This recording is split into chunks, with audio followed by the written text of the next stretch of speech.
Basilton It's is funny being how like, whenever recorded. we turn the camera to him, he looks at it. Have you noticed that? Ready? He's looking so cute. Yeah, he is cute. Are we good to go, Amy? Oh, I have just typed in that Bazcam is active. That's Cam's active.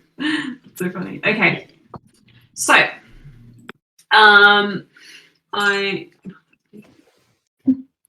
So. The what's happening? Who am I? Where am I? Let's start again. 6 months time scale. I know. Okay, right. Start again. So it's actually 8 months since the campaign ended. It is. Is it 8 or is it 9? wait, 9? Wait, has there been another time? I don't do math, guys. Has there been another time? I'm very confused. It's only been 3 months since it. Yeah. It's been 3 months since the campaign has ended. 6 months. No, George, we talked about this. Just on the phone. What? On the phone. But I thought you were talking about the time skip, but from... Has there been another time skip? Wait, I'm so confused. What is... Can we explain it? How did I'm going to go to the loo. Everyone sort yourselves out. I know what's happening. Is I have to end the call slightly earlier. So what happened at the very end of the last game? So the time skip from the end of the campaign was 3 months, and we played that. And then from the end of last game, 6 months have passed. So how did we leave the end? Because I did the baby's breath thing, and then so I didn't actually I wasn't there at the very end. Slea's baby has been born. I was there for that. Yes, that's kind of the biggest thing that's happened. Ulster's been acting weird. Also, and he started he started drinking blood at the end of last game. 6 months have passed. Oh. I was gonna say, I feel like that might have been the biggest thing to happen, other than the baby is Ulster is drinking blood now, and also started drinking blood. It's the only thing he can taste. I mean, honestly, it was kind of just mostly character interactions that you missed, but those are the two biggest things I would say. And everyone, I think, has either returned to their home or taken up with their families again in 6 months, I assume. Okay. But 6 months have passed. Okay, right.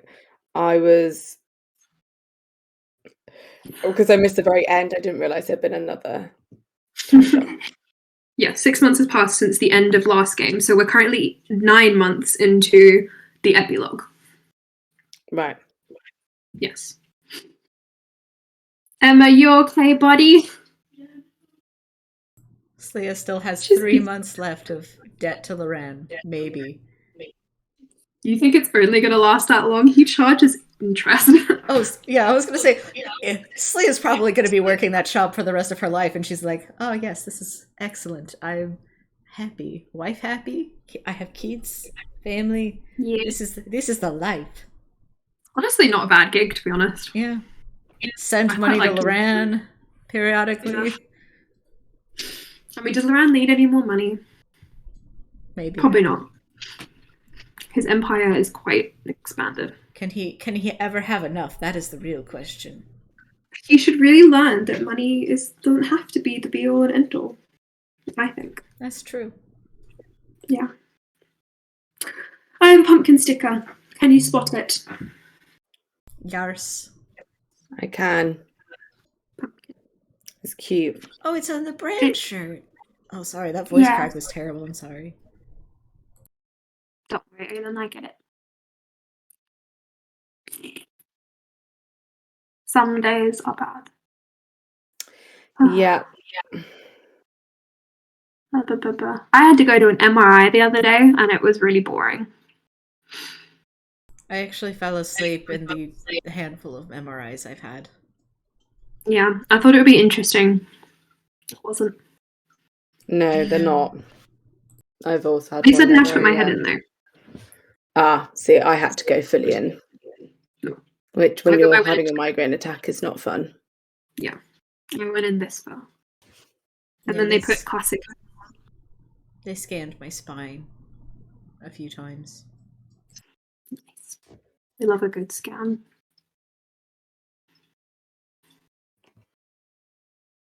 We're such a jolly group, aren't we? It's Halloween soon. Hallelujah. Best holiday of the year.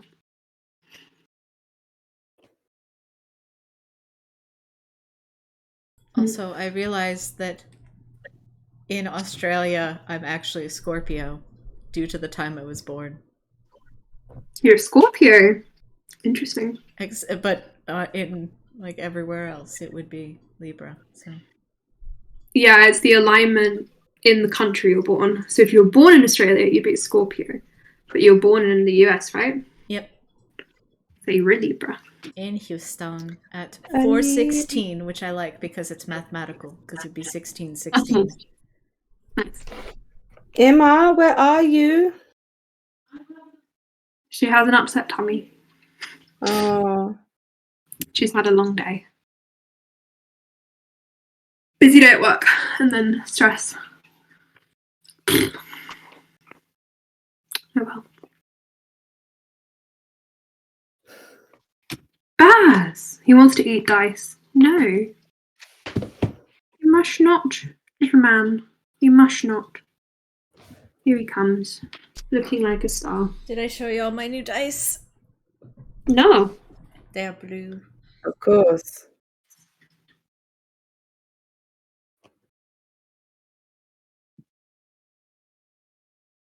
Wee. Wee. Wee. Wee. He misses you, Georgia. I look forward to hugging him Soon. very, very soon. I think. Is it the glittery blue ones, Aylin? Or Yeah, the glittery, like sharp edge blue.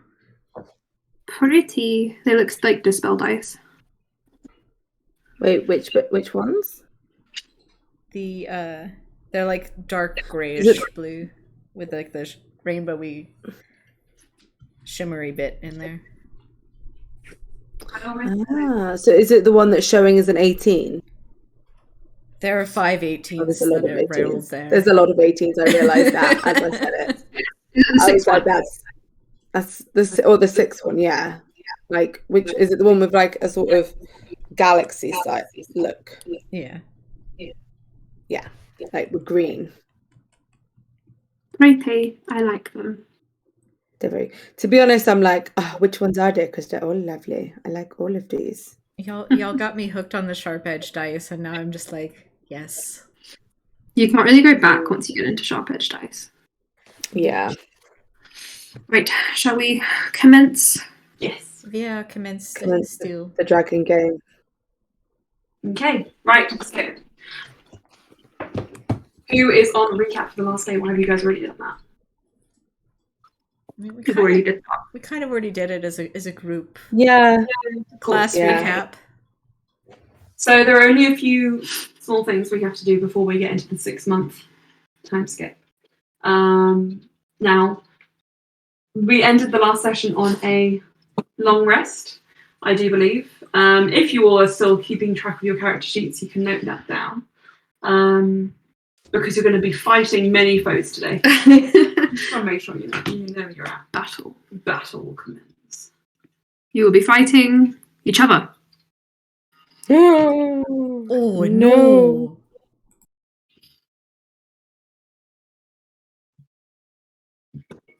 Right. So, you all awake in the Ice Palace. Cass, this is your last day before returning to Titania's court.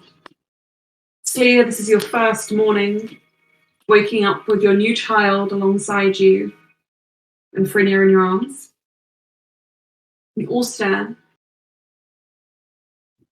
This is another day in this strange place you've come to that you know you should have a connection to, but you can't quite make it. I'm going to say, for the sake of brevity, that all of you slept within the same sort of area as each other and would be able to meet for breakfast, discuss your plans for the day, and perhaps even your plans for the future. Neff, having fainted at the sight of all of the babies and births, has spent most of the night, rest of the morning, asleep in the infirmary, almost worse off than Farinia, who did the birthing herself. Seems legit. Indeed. Karul has been carted around the Ice Palace as a cat, also maintaining the polymorph every time it wears off, just for the time being, whilst things are a little bit pear-shaped over here. What with births, what with potential problems, where Ulster is regarding. Zarina has stayed over in the castle. Jaral is here. Sarza is still here.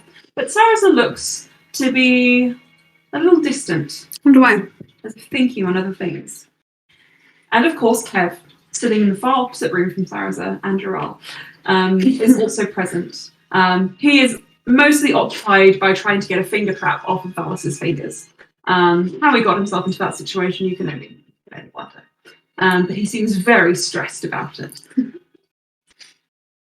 And the day is yours. The first thing that happens is there is a knock at the door. As all of you are having your breakfast, Zarina comes in without ceremony, and also without announcing herself. So, I'm here. Leander is also here. You imagine having been summoned roughly around the same time as Zarina, especially once she figured out that she had a granddaughter. Lorraine is also here, by the way. I thought that was kind of obvious, but just in case it wasn't. Following hot on her trail, you see Rolmy and Sharpissil, who also come in. And the four parents and former, in some cases, one on the side, look over at the table, and Zarina says, "Good morning, darlings. Lovely to see you again. I hope you have a restful night. Obviously, we, family, are all here," and she touches Sharpistill's shoulder and gives it a little pat. Are all here. Weird. We're just showing familial affection, darling. Weird. Are all here for a specific reason. And that reason is just there. And she points at the little pot in the corner, which Loran has sequestered himself next to, which has the snoozing, very serene face of Zarina baby Dehane, just rocking back and forth in it. Game on, Dane. Zarina baby. Game on Dehane. She wants to get rid of the game on. Sorry, just because there's also a Zarina Dehane. It's hard. Zarina game on Dehane. Le baby. Why did you me? Do you poop me? You can't do as I do unto others to me.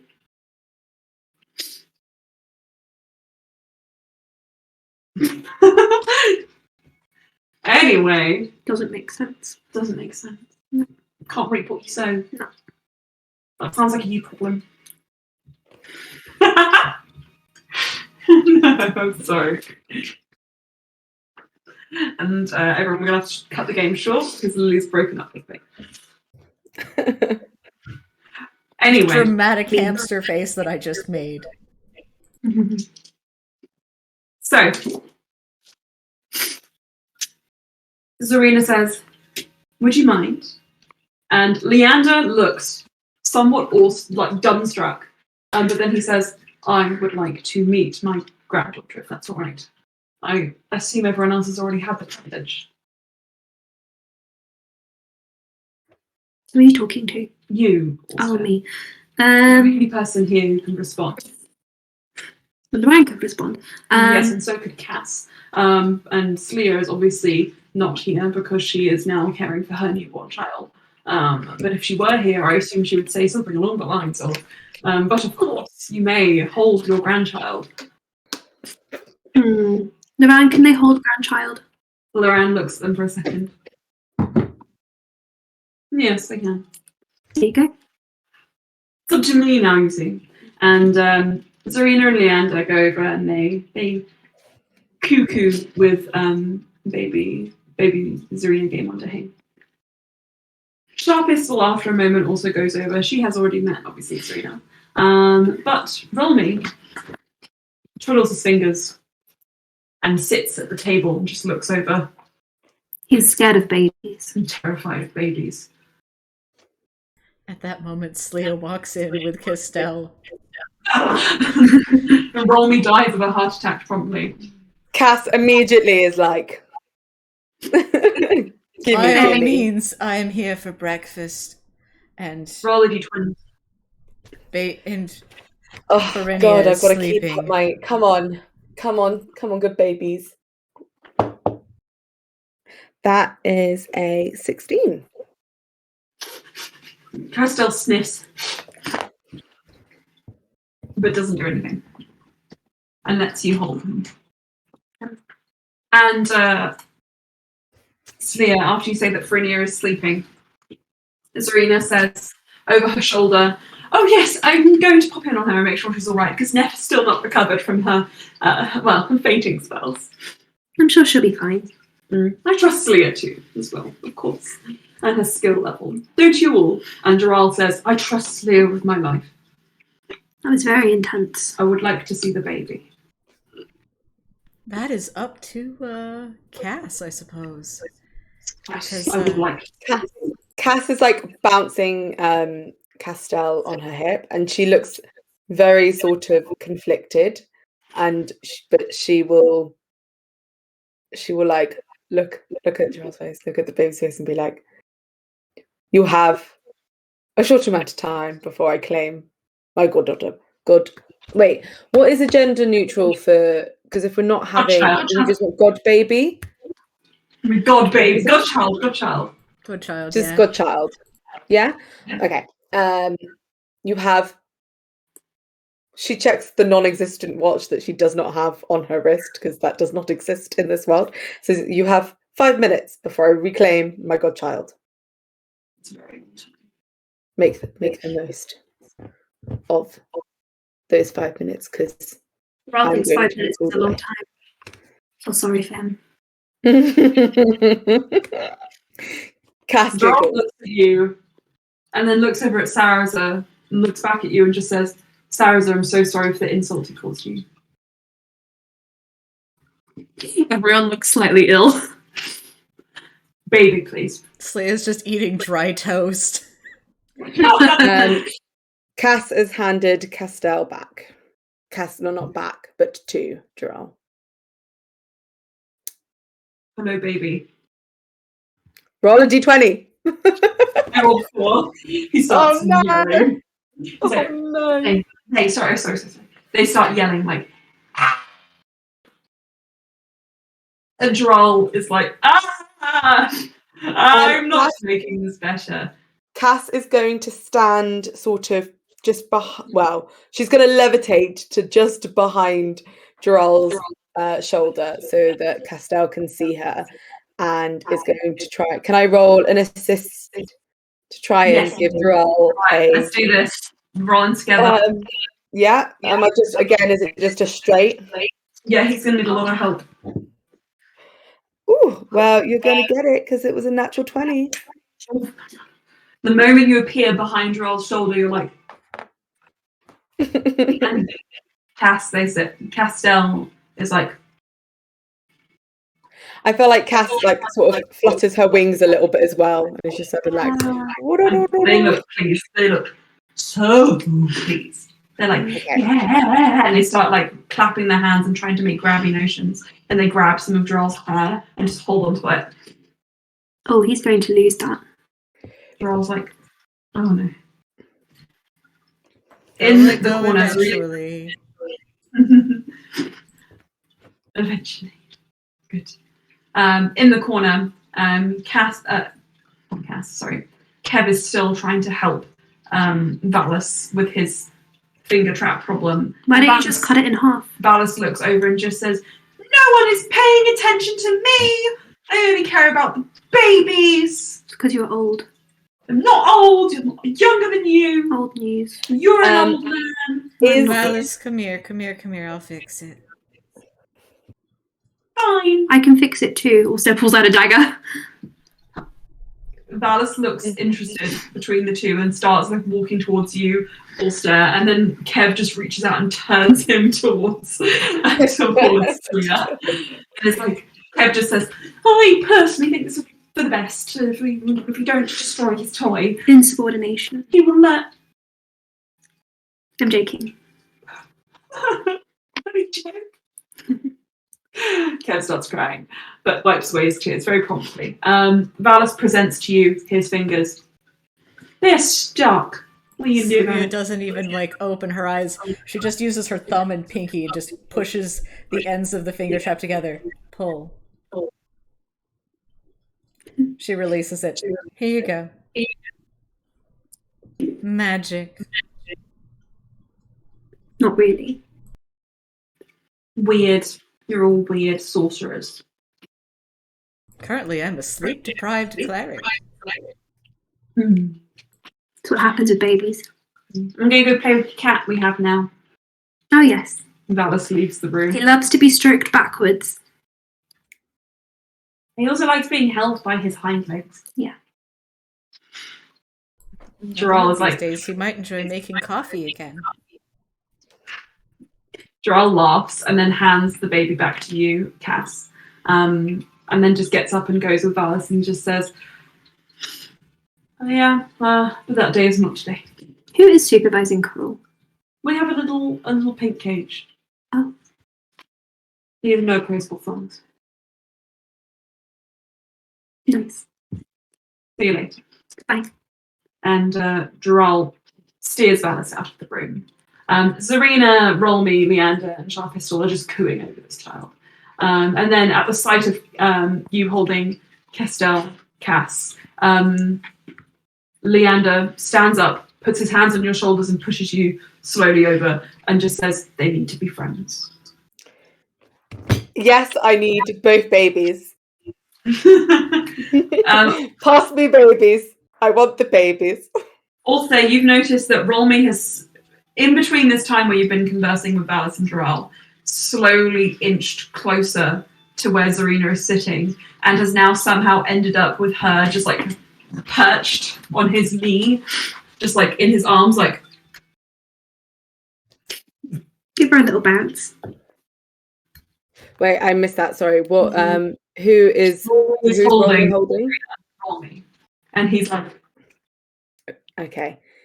bounce. Cass is gonna. In that case, Cass is like, "Oh, I do want to hold Serena again, but this is also very entertaining." So Cass is gonna go sit very close to Rolmy. She's gonna look up to him and go, "Hey, Rolmy," and then it's just gonna hold Castell and sort of bounce them and basically introduce them to Zarina and be like, "So this is going to be your best friend / murder accomplice. You should become friends."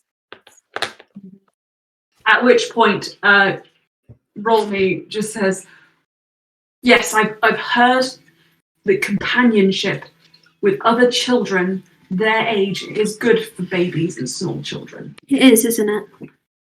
I've learnt this." You've learnt a lot in the Cass like thinks. Wait, 3 months? 3 months. 3 months that It was in 27 years since Ulster was born. Mm-hmm. Yeah. I am overjoyed that I have a grandchild. You look in pain. I'm not in pain. My emotions just don't often translate to my face. Neither do mine, but something in your eyes looks very pain. I'm very scared. Huh. And now that there's 2 of them, I'm doubly so. But I'm really trying to put on a face of courage and kindness for the babies. Now I'm going to roll my d20. Natural 20. Everyone loves him. Oh my Serena's God. like climbing up his shirt, and she's like, meh. And he's like, actually, I'm not even joking. It's a natural 20. He's having a good time. Well, Cass, when do you need to go home? Sorry, you cut out. What was that? When do you need to go home? Cass sort of holds baby Castell closer and is like, never. That is a good question, Emma. When do I need to go home? You have 1 more sleep. One And more then sleep. you'll be claimed at some point in the next day. Okay. I have 1 more sleep and then I will be taken at some unknown point. Though I wonder if I don't know whether it will just be a case of I just vanish because I'm kind of not really here, or if, knowing Titania, it might be a bit more dramatic. Ulster throws a napkin ring at you when you say you're not here. He wants to see if it'll go through you. It bounces off your chest. Sorry. Yeah, I've had worse. I know. Looks to Loran. Loran looks very Also, since Cass is holding Cass, statements that I just find fun. Does the napkin ring like startle them at all, or like? Yes. Do they catch the shiny? I will say this moment sparks a lifelong love of weird shiny things. Kind of thing, yeah. That tracks. And they will. Well, they're a baby. They're a newborn baby. They don't have really. They have a -15 to Dex. But if It falls in their lap. It falls in their lap, and they start sucking their thumb and holding onto it, which I assume is baby talk for. This is my favorite thing in the whole world, and I would die for this napkin ring. You can keep it. Okay. Also, at some point, you. I need to go and do. Cass would want to have at some point time to go do some carvings for. You can. So I'm going to say that this breakfast, where Zarina, Leander, Rolny, and Sharpistol are all together with Loran and babies and whatnot, would be a few hours affair. So if you want to slip out and do some carvings, that is more than fine. Okay. Also, I sent you a message in response. Yes, to I saw. Thank you. Perfect. I will do that at some point. Okay, can I have a question? What is the baby's eye colours? Serena has Loran's eyes, so that peridot green. Castell?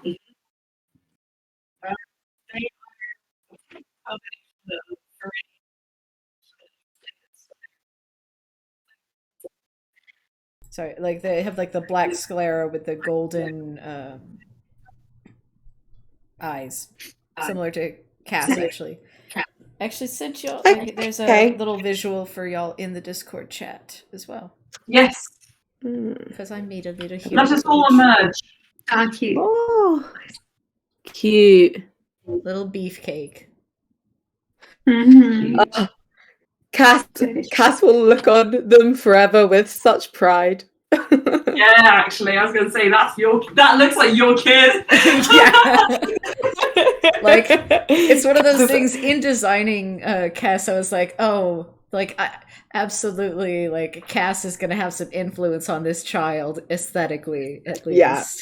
I'm very... Cass is literally like, yes, children. Because I think Cass... I don't think Cass would ever want necessarily to have a child herself.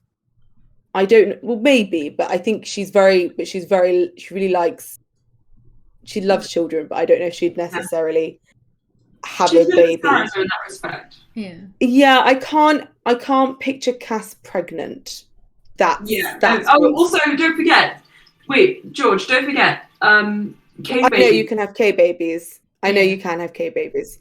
So if she was going to have one, it would probably be cave baby. But I don't know, but she's very likes her. She views all of these children as kind of her own anyway. So she's I like, mean, she yes. also has Keon. Keon. Thank you for Yeah, finishing the syllable there. Which I realized Yeah. that Keon and Cass get to like grow up together, and that's going to be very cute. Big orc Yes, brother. if Cass can ever visit, she will be very happy to have 2 of her children. Okay, cool. So I will.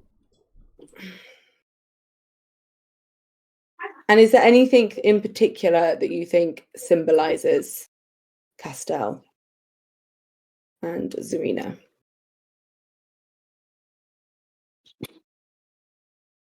So for Zarina, I'm assuming it's a snowdrops, right? Yeah, I think that would be appropriate. Yeah.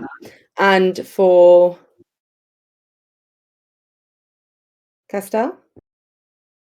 Because I've always been picturing it as sort of like a little constellation. I just realized that that this stone is going to become the focus for like their homunculus later. What does that mean? What's that? Is that like their arcane focus? Or yeah, kind of. Basically, I've worked out that Castell is going to be a battlesmith artificer. Ooh, little bit cool. of magic, a little bit of forging, and Cass is like, yes. Yeah, this is fun. I love that. That's great. Yeah. So, is there? So, I'm kind of. I think in the past I've been picturing it as kind of like a little constellation. Is that kind of accurate, or is that not quite? What sort of symbol would you associate with Castell? I think I'm gonna leave that up to you. Okay. Some creative freedom. Oh, interesting. Okay, I need to think about Castells because I pretty much like with Zarina's, it's fairly. Yeah.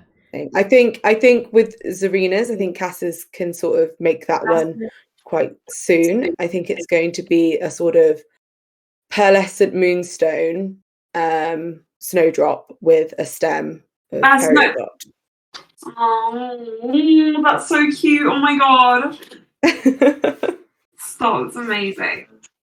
So that's so Cass will be carving that and she will give that to Zarina. I think she might string it so that Zarina can wear it. You have to leave first. Okay, so I think you kind of all of you have time to do whatever you want to today. And obviously this is quite a family kind of oriented occasion. People do break off.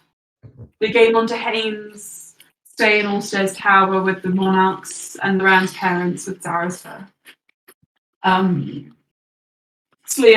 Farinia, and Castell are kind of all together, looking after each other, resting after taking naps and shifts. Yeah, exactly. Bluey and Itie as well, having helped out so much, be quite exhausted and have slept in for the day. And Neff is ill.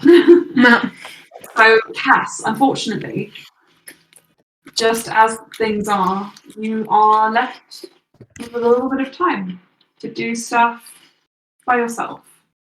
And that is when you put these gifts together. And I think you would have gone to one of the libraries, just somewhere quiet with a nice warm fire, and carved these.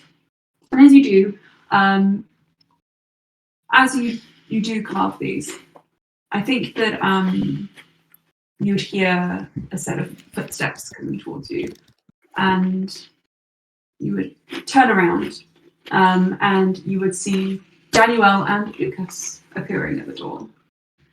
And Daniel specifically comes up to you and looks over and just says, "Oh my god, what are you making?" I'm making some little carvings for the new additions to my family. Oh my god, that is so cool.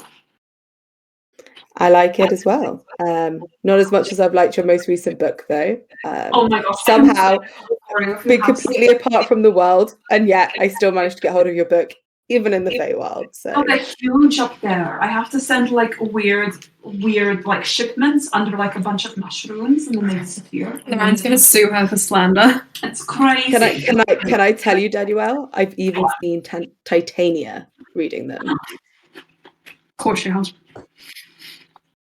Yeah, She made, we do sometimes have a reading circle. It's you have your own spin-off series. Well, not you. Cass is like momentarily a bit surprised, taken aback, and then is like, "But of course." I don't Tell know me if more.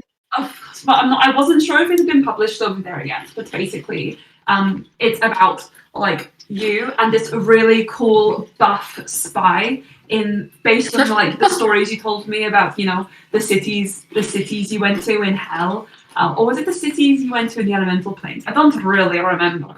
But I just thought it'd be super cool if you had like a big, like super cool spy girlfriend. But obviously not knew my character. And yeah, you guys end up together and you bonk and you start your own family. But then there's like a generational trauma because your dad abandoned you in my story, of course. I don't want anything to. Oh yeah, just in your story. Yeah, definitely. So you are like super cuddly to your child, and your child is like, oh my gosh, I want to strike out on my own. This one actually got a lot of like weird mixed reviews because obviously everybody thinks I'm just gonna write smut. But I didn't. I wanted to write an actual, piece of literary fiction. So let me know how well it goes down and if you like it. Do I Cass is going to look at her and she's like, I don't know if that one's made it to the Feywild yet. There is a proclivity. Wait, I can't pronounce it. There is a preference for smut in the Feywild. So I don't know if that one has made it quite yet. But I'll keep my eye out for it. For sure. I just really thought you were going to be way more of a popular character than you ended up being. Cass is like, wounded. And Cass is like, Danielle, you know how to strike true. Oh, that's such a kind thing of you to say. And you look over Danielle's shoulder, and Lucas is just kind of standing there behind her, and she's kind of like spread over this chaise-longue. He's just like, I'm sorry. He's just mouthing, I'm sorry to you. Cass is just gonna like arch her eyebrow and just be like, how pregnant is Danielle right now? Not very. I need that foods. Tiny. Just gonna be like, and how is pregnancy suiting you? I'm fucking radiant. I look beautiful. I've never been more sexy in my whole life. Can I do an investigation check to see if that's actually true? Does she look radiant? Go on. Or is she just sort of that would be I think that'd be 25. She's definitely paid some sorcerer or wizard to put a glamour on her so that she looks really good. But you don't miss the yawn that just kind of escapes. And she just says, okay, right, maybe I'm not like super radiant, but like I'm having a good time. This is only going to be one because this sucks. I mean, you are radiant, but yeah, I know. And I think what would be even more radiant is if you were lying on a cushion of very, very comfy flowers, and Cass would just like make a bed of very comfy flowers for her to like get into, so that she can sleep if she needs to. Beautiful. Right, look. I came to talk to you for a reason. Oh, okay. Indeed. Cass looks concerned. Why do you look so scared? I think that's kind of silly. Yes. Yeah. Okay, cool. So, right, okay. You have links to the Feywild and Titania. Yes. Right. So, Lucas and I were talking to each other. And this is kind of sad. don't play. But like, I'm not going So to you cut out for a little bit. And she says, this is kind of sad, I'm not going to lie, but I'm not going to live like for a super long time. Like, I'm going to be like super dead in like 100 years, maybe less, maybe more, depending. Yeah. And like, Different there's gonna be lifespans. like, because you basically, like, I think it's kind of crazy. And Lucas is going to live for like a heckin' long time. Lucas looks doubtful as he says that, and just kind of squeezes Daniel's shoulder.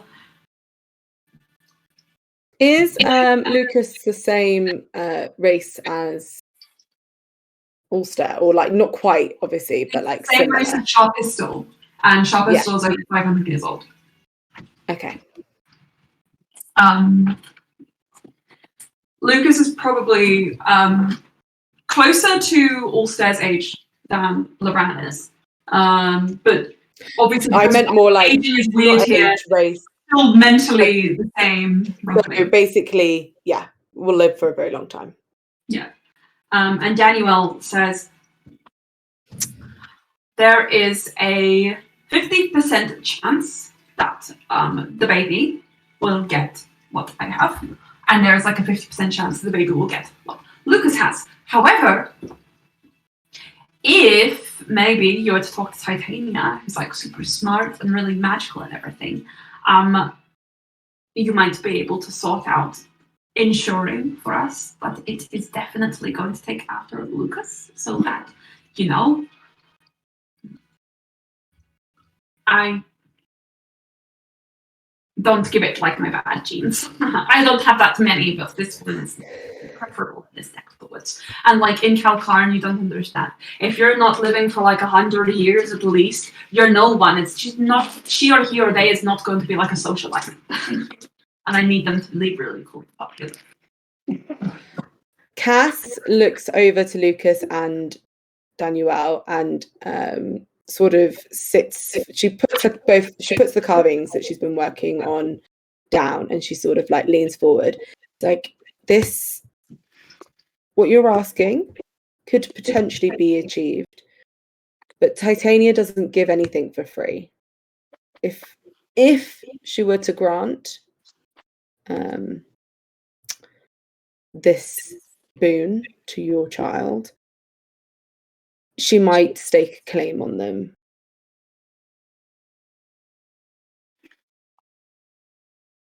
Most likely would in some way. So if you want me to ask that, be prepared that at the worst, she might want them immediately, in which case they could live for a very, very long time, but they wouldn't be here. But she is in spring, so she might not be so ruthless with her bargain, but she would expect something in return, and that would be most likely the child. Especially one, she looks to Lucas with shares and family ties to Ulster. She's very invested in all that they are.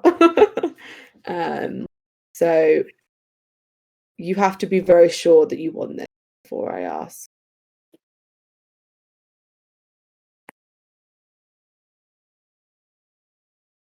Ulster, you're walking down the corridor, wandering away, when you catch wind of a conversation, and it's Cass's voice, and you just get that last bit as you come close to the library. You have to be sure that you want this. And something just pulling in the back of your mind compels you to pause before you go any further. And Cass, from inside, Danielle looks at you and then looks down at her hands. Also, you hear this as well. And she says, I know that I sound weird. And I'm interested in strange things. but I'm not an idiot. I think a lot of people forget that I lived my life for like almost my whole life under the constant threat of death. Literally, my dad died, and like his dads both died.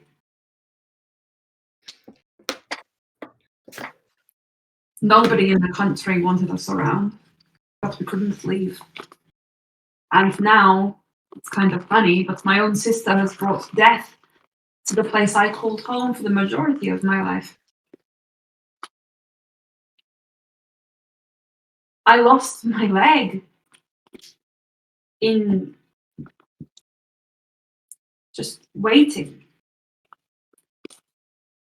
Just waiting was enough to hurt that much. Imagine what living will do. If I don't make a deal, then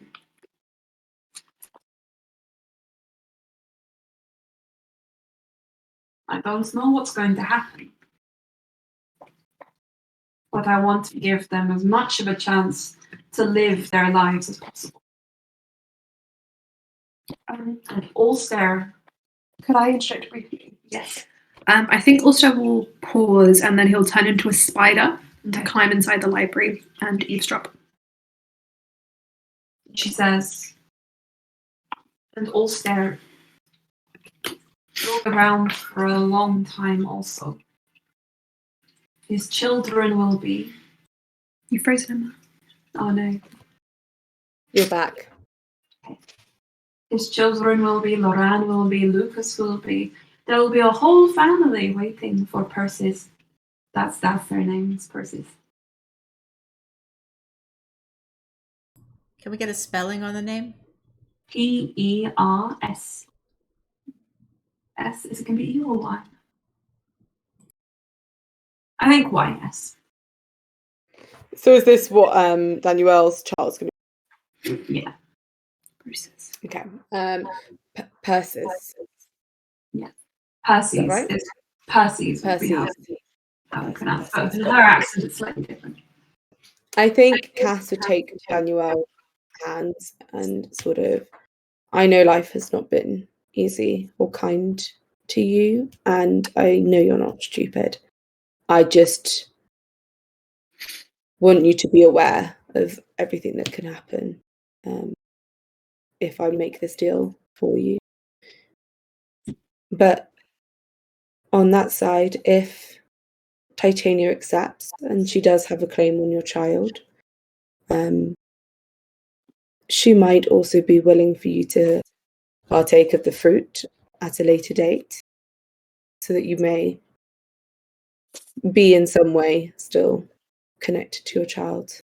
Obviously, I wouldn't suggest doing that too soon, otherwise you might not see them, but or I might if Titania accepts, then it could be a possibility.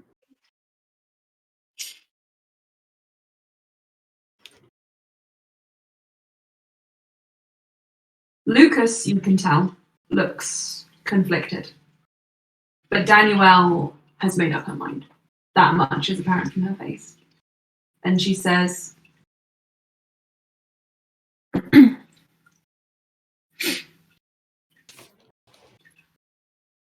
I'm not going to live for even half as long as most of the people in this room, in this castle.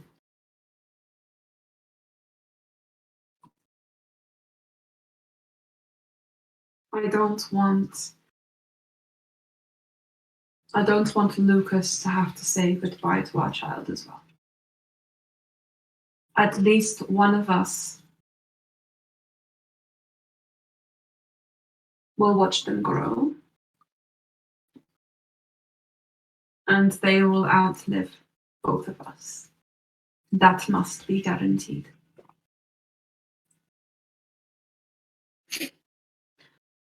I would like you to help me make this deal. And in return, I will give you 50% of the profits from my latest book. That's significant money. If Loran saw that, I think his jaw would hit the floor.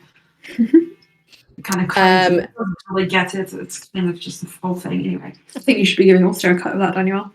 No. Cass smiles at that and says, I would like the money to be put in a trust for when you at the minute you're sort of Slia, you're looking after, is it a lot of kids, or is it just sort of Keon, or is there like some of the other rescued kids there as well? 3 drow kids, with Leo as the oldest, then Malik and Morel, who are twins, I believe. And who are what, 12, like 11, 12? Yeah. Okay, perfect. Keon is like a toddler. Yeah. Slia is looking at children who we rescued. I would like the money to be put in a trust for them to be shared. Cass has no use for money anymore. She lives in a land of wood and plenty. That sounds great. I'm going to do it. Before Cass is going to look at Lucas, though, and this is a very big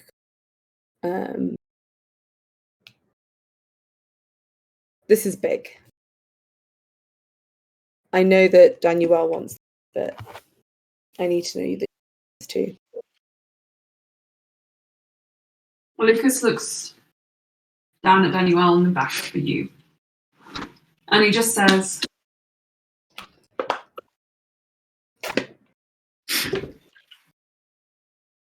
I am willing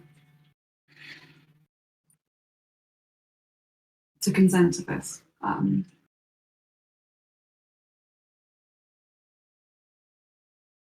But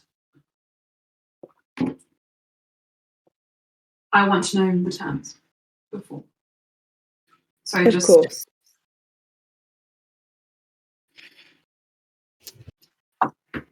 Just have that be known. And I'll present. Yes, I'll present your offer or request to Titania, and I will, if she accepts, I will relay in some way the terms that she sets. She's not unreasonable. She will, while she wants things in return, she would not force you to do it. Cass says because she's in spring. This is the right time to present this request. I know we haven't spoken directly that much, Cass. But you are my cousin's closest friend and one of his most trusted allies. I trust your judgment and your advice. If at any point you think this is not right for us, then let us know. But anything you can do, we will be grateful for. Of course, I will use all my persuasion to get you the best deal that I can. I would do nothing less. Daniel stands up and holds out a hand for you, Cass. And then she just says, right, we're going to go and look at those books. Good. Cass is going to sort of settle down with a little bit of a smile. And she's finished Zarina's carving. And she's going to go to the arts and crafts section to find some something to thread it with. I think you'd be easily able to find some leather cord. And as you kind of start threading that, Daniel actually says that she has some silver chain in her chambers, which she can give to you as a gift. And She said it's an heirloom actually. You can have that as my contribution. Well, that is very kind, and I'm sure that the Game on Danes will appreciate the gesture as well. She links arms with you and just says, "It's also one for Slia, just in case you're planning on making one of her." Cass is very pleased. Though, could the one for Slia be called, please? Good. You got it. I think the two of you probably go to sort that out. And Ulster, you see Lucas hangs back in the library, and it's just you and him in them. He will. He kind of like skitters up on the ceiling over Cass as if he is considering talking to Cass, but then she leaves. So he starts dropping down from the ceiling and almost melts back into his human form and just straightens up. Lucas. Ulster thought that was you. Sounds like quite a conundrum that you have.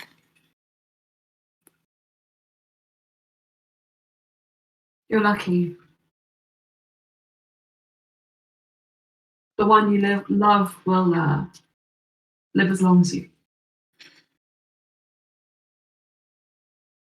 Well, Ulster starts walking between all the books. I will actually live much, much longer than Zoran, but I'll probably die around the same time as him. So I've been having these thoughts, and he goes to the section on, would there be any kind of books on necromancy in this library? Yes. Okay. He will start pulling them out and just stuck them in his hands. I have been thinking of doing some research, and I wanted to run my ideas past you. Why necromancy, Ulster? Well, do you know how long I will live for, Lucas? I do. The gauntlet, excuse me. The tiara that was embedded into us gives us a naturally long life. But you even more so. Yeah. You are the shame. So we will outlive most people and you will outlive me. Most definitely. So I have come to this sort of conclusion that souls and lifespans are very malleable and can be broken up and redistributed as we see fit. So, say I have 3,000 years, 10,000 years. I can look into giving some of those years away without needing to make deity deals and stuff. He puts the books down on the table.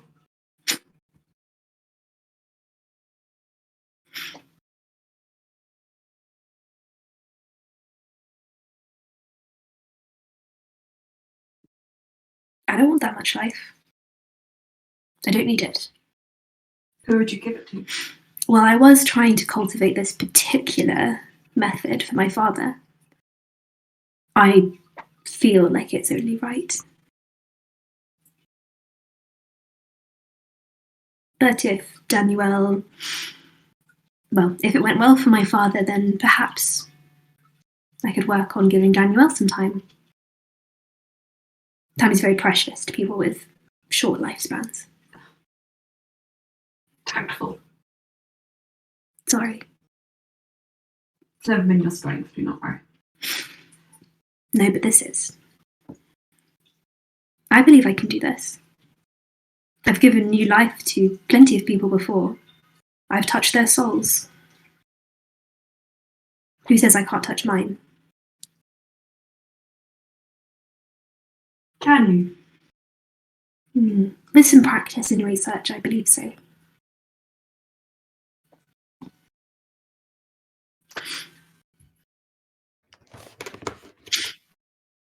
I have a question, Mister. Mm-hmm. He sits down at the table and starts flicking through the books. Go on. Are you hungry? We had quite a large breakfast. Are you cold? No, I've never really felt the cold though. Are you hot? No. There's a nice fire in here though. Yes, your shirt is aflame. And also you realise you snuck so close to the flames that it's caught upon your clothing. He presses his finger to it and snuffs it out. singed. I'll have to get rid of that. That's fine. I have plenty more. And Kev has a nice repository, so. Ulster, you are not yourself. I have noticed. And soon, a lot of people will. But I'm thinking we should work together. Help each other. You don't like my idea? I love your idea. You want to help your father. You want to help my wife and one of your closest friends. I will do everything in my power to make this easy and smooth for you. It's you in 6 months. If we can't make a breakthrough before then, a deal may have to be made. 6 months is not too long. Exactly. But it's also long enough, I believe. We'll see.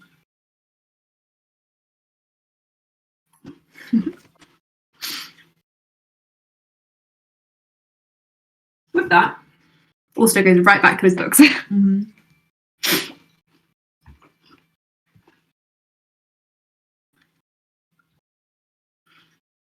Cass, you go to find Serena, but what you actually find is a room full of panicking people as Loran is like, where the fuck did he go? He just transformed into some animal and disappeared. And he's like looking around, looking under literally like cushions and everything. Serena comes running back in and says, no, he wasn't like around the corner. And then Loran looks over and just says, I told you to check the greenhouse. Yeah, that just feels really far. Oh, hello, Cass. Darling. Hello. Cass like looks around and starts counting everyone. Brian's missing? Yeah. Leander says very casually. Imagine that in his own house, missing. Pulling out his hair. He just says, right, I'm going. Picks up Serena.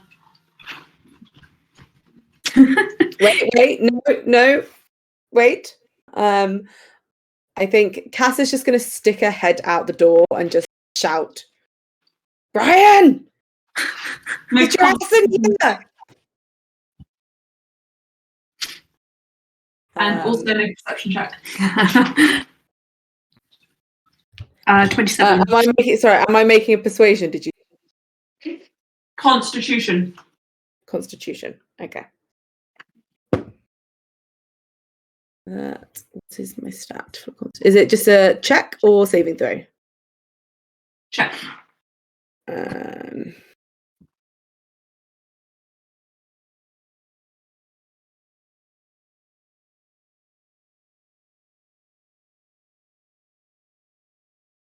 Okay.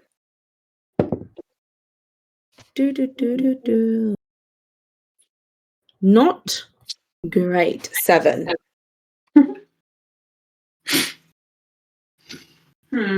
Let me just do some maths.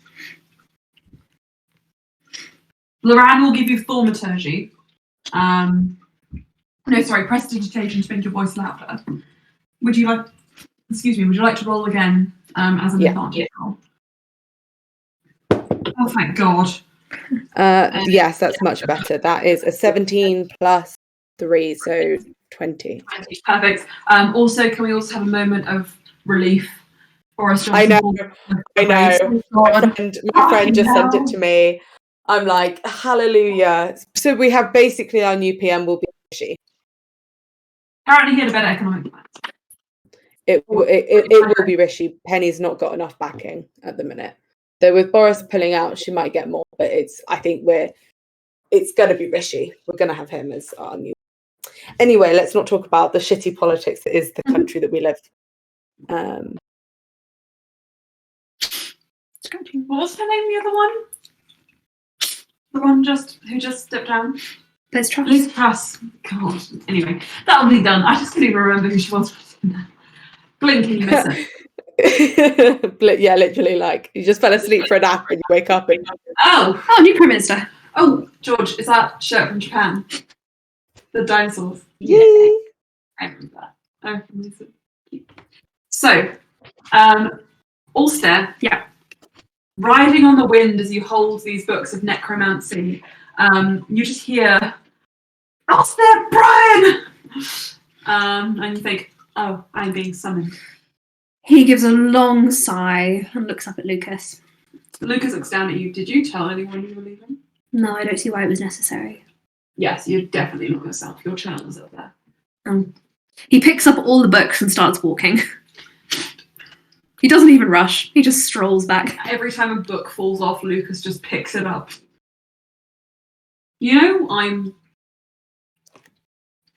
99% sure that... Come on, walk faster. Okay, never mind. What are you saying? You know what? I don't even remember. You guys carry on up into your tower. Over the course of the walk, he gives all the books back to Lucas until he's carrying like a teetering pile. Funnily enough, I was actually going to say I'm 99% sure I'm the strong one, so this actually did work out. How polite. You're welcome. I'm going to dump these and I'm going to go find them. No, you must not dump them. You must carry them. You're right, I should. He follows you. Yes. Good. So you go all the way up the stairs. Lucas doesn't even break his sweat. He's actually pretty buff. Yeah. Especially compared to like yourself, more buff than Loran, not as buff as Sarazo. It's hard to be as buff as Sarazo. Show that photo that you showed me. I don't have it anymore. I didn't like it. Silly! Sorry. I was a very buff person who looked like Sarazo. Anyway. And eventually he turns up. Cass eventually turns up. Loran is being restrained by 4 sets of parents. Ooh. 4 sets of hands, sorry, parents. Just went to the library. You didn't tell me where you were going, Ulster. It's my house. At this point, Cass has reclaimed Serena and they're both back on her hips, and she's just like, yeah. I got my books. Oh, actually, maybe not. Is Castell with Yeah. Anyway. Fine. Slia will let sorry. Cass have as much like godchild time as possible because she knows that Cass isn't going to get the time otherwise. So amazing. Yes, Cass has the babies, and Slia is using the babysitting time as good sleep time. What an odd scene. Cass has 2 children now. Mm-hmm. Why was I needed in the first place? Oh, because Loran was having a freak out, so I just thought the easiest way would be to shout you. Also, now you're here, I have made a little gift for Zarina, and Cass pulls from her pocket a necklace, and like I said, it's sort of moonstone. The snowdrop petals and stuff is moonstone, and then the stem is peridot. Each cute. Wow. Also, it's like, that's pretty. And she's going to somehow, actually, that's fine. She has mage hand. Suddenly another hand appears and the necklace is around Zarina's neck. And no one's quite sure where this extra hand, just another pink hand appears. But yeah. She starts chewing on it. Yeah, she's like, There. That was wonderful. Thank you, Cass. Cass, I think Danielle also would have come with you. And she smiles when she sees you all stare. Danielle, you owe me loyalty. What? And like 30% of your royalties. I don't owe you loyalty? Yeah, we both. Loyalty and royalties. Why? Because he pulls up a drafted contract. I have made a note of every instance to which an accurate event in my life has been depicted in your books. And Loran tells me financially I should be owed compensation. Can I have a look? He hands it over. I've got a lot more. I made copies. I have a lot of arm strength and a lot of time. Okay, I'll send my lawyers after you later. Okay. I'll talk to them. Cass help is, my like, Cass is like backing away, like with the babies. It's just like She smiles at you and is like, don't worry, Ulster. I've already wired some money into your bank account. That's what And by wired, I mean I wired a really long arrow with a wire on it and a big chest filled with gold coins. And I said, That's why my window was broken. yeah.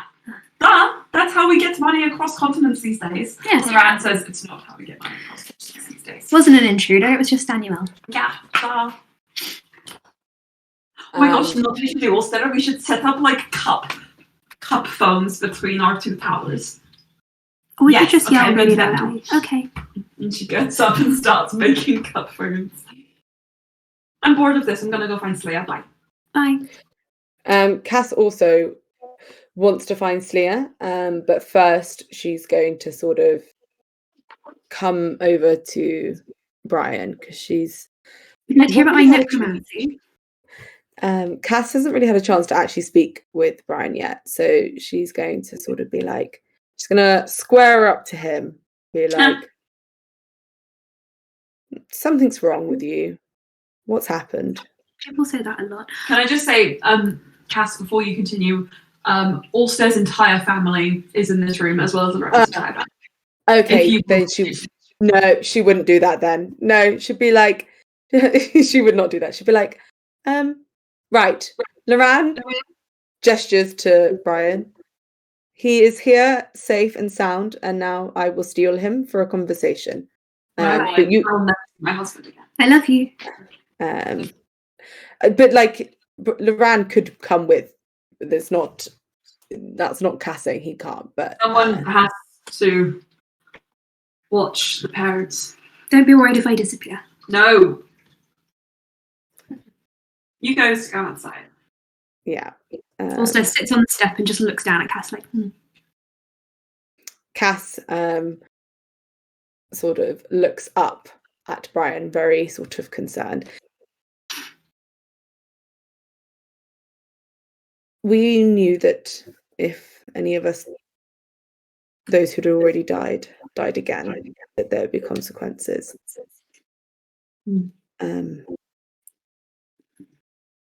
You're missing a part of you, aren't you? well, this is one of those talks. I've had a few. Yes, well, I don't have much time, so if we don't speak about it now, I fear that we might not, and I don't know when I'll next see you. I think you'll see me soon. You're not answering my question. Well, it's probably because I don't have an answer. However, I do have a solution to the issue of Titania enhancing Daniel's life, because in my experience, I think that I can split my soul, life force, lifespan between multiple people. The look on Cass's face is like if someone had just like stabbed her and then just like pulled her insides out for her to see. It's kind of like that. That's the sort of face you're getting from Cass. That is not a good idea. Even if your soul was intact, it would still be a risk. I might need to do more research, all right. Yes, I think it might also be worth speaking to Neff. Neff is trying to find Osha's soul. Maybe a part of your soul is out there too. I have spoken to Loran about this briefly. I think it might be worth trying to find it. Don't really see the point, though. And that there is the problem. Well, if we have time in the future and everyone is not tired, maybe I'll go investigate. It might not even be a part of my soul that's missing. I might just be jaded. It's a big step to say that I don't have my soul. You have some of your soul. That seems like an insult. Cass is going to sort of sidle in close and shifting children around. She's going to try and lay a hand on Brian. Probably on his hands on him.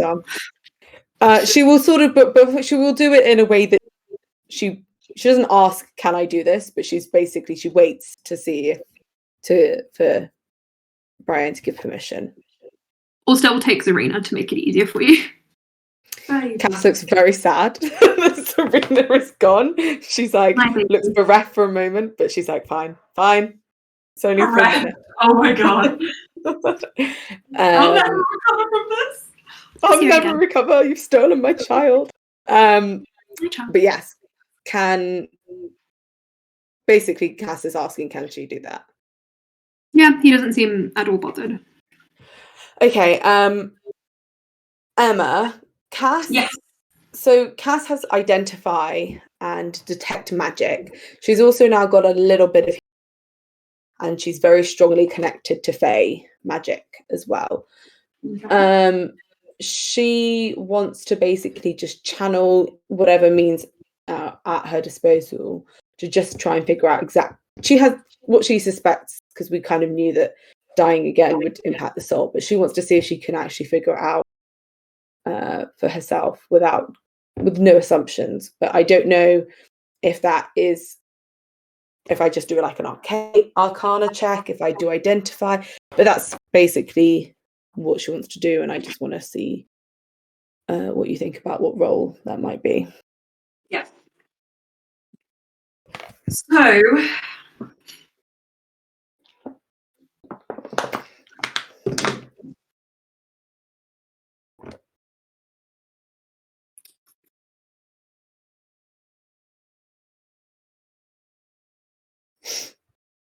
I think that Bless you. Thanks. Oh, painful one. Oh.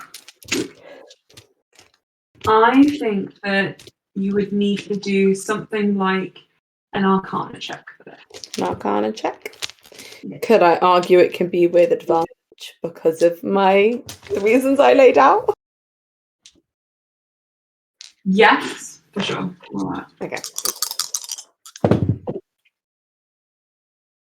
Okay. That is a 24. 24? With a 24. This is really difficult to say because you don't have as much experience in resurrection as, say, Slia, Neff, Ulster themselves might. But then again, that's not quite relevant because it's not a problem with with Ulster and how he died. It's a problem with how he came back. So it's a little bit complicated. But you get the impression that Ulster is like, Ulster's kind of come back in a similar way to, like, I think, imagine like a painting, right? When you restore a painting, you have two options. You can paint over it, or you can go in, do the long process of like slowly putting it back together and restoring it for a long time to come. Whereas the other thing is a quick fix. Ulster seems to have had some sort of quick fix.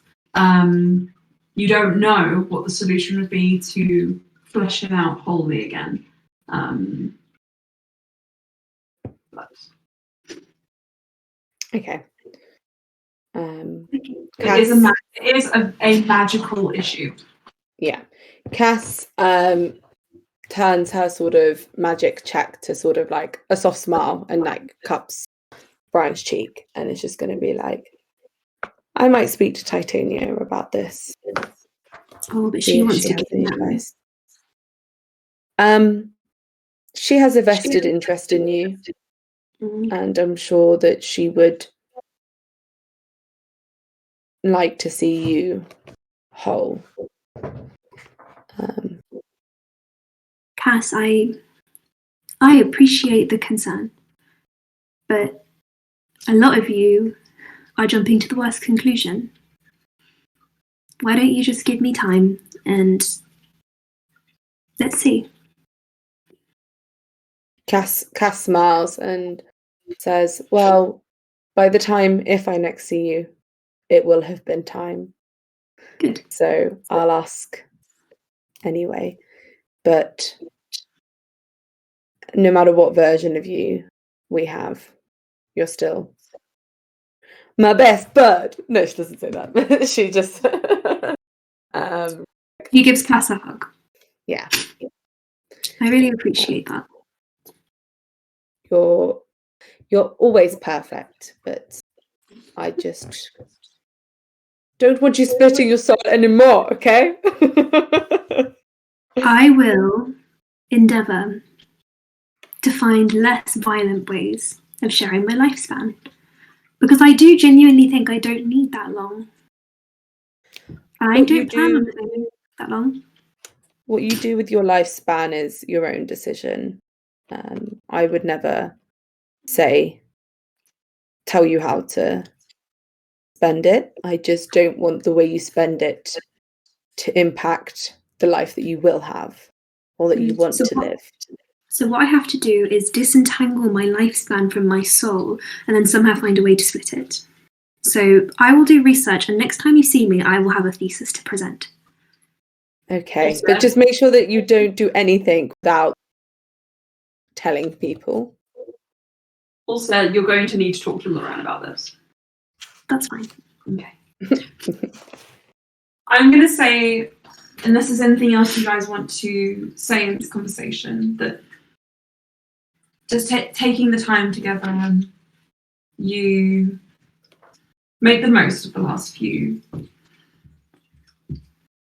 hours you have this last evening. There is a dinner prepared, of course, by Kev. Mm-hmm. And you are all welcome and invited. Except Saraza.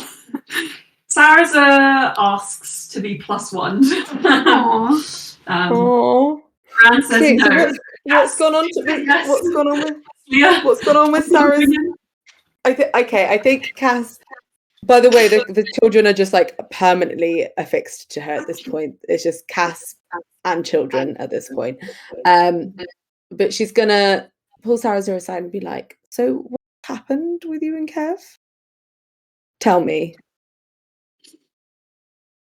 And I'm rolling persuasion. Wait, what did you say?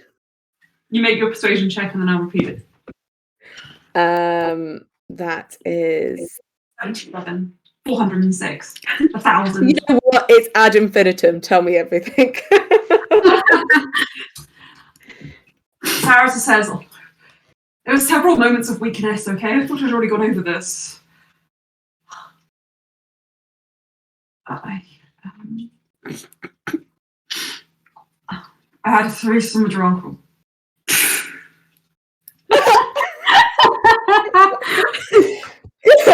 I'm sorry.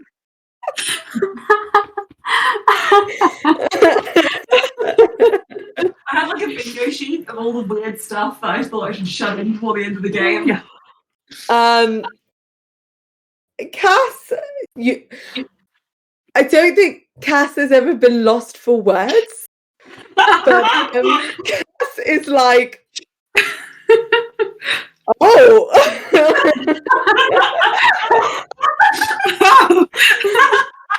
And then she like leans in, she like covers the children's ears, and she's like, was it good?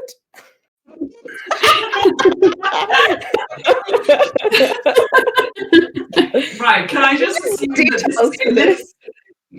assume that you, before he said that, you had the feeling it was explicit and you just like went mental so that the kids didn't have to hear it? She was like stunned, and I think literally her reaction, wow, and then she was immediately like, tell me more. But she's like very much.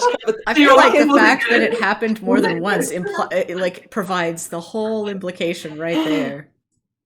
It happened more than once? Oh my god. several moments of weakness. It did happen. And it was good then. Mm-hmm.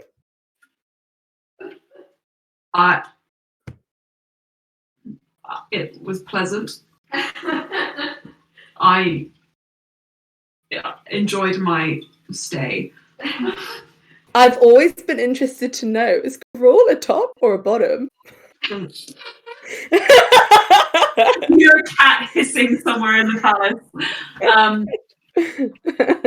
Cass is loving this. Sarah's sensing that there's someone he can actually talk to and last about his life. He's like, it's kind of strange, actually. So apparently, is this too explicit? Have we gone too far? Do you want me to actually answer your questions? Cass is gonna be like 1 second. She casts a little thing, and the children now have like mufflers, like plant mufflers. Beautiful. That will Okay. block any sound from the conversation, and they're I- very comfy. They're very cute. Yes, but are they going to eat them? That is my question.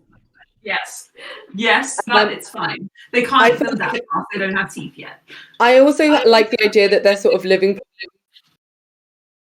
Grab at them, they sort of like wiggle away. So just like both entertained and deafened. Plant mufflers on their heads. So here's what happens, right? So Rosa says. So apparently, the way it's always been is that Cruel has been on top and Drell's always been on bottom, but Drell's always wanted to be on top, but Cruel had this weird like power thing. I think that comes across in his personality. I get it. Yeah. I see this all. This is what I was thinking. Yeah.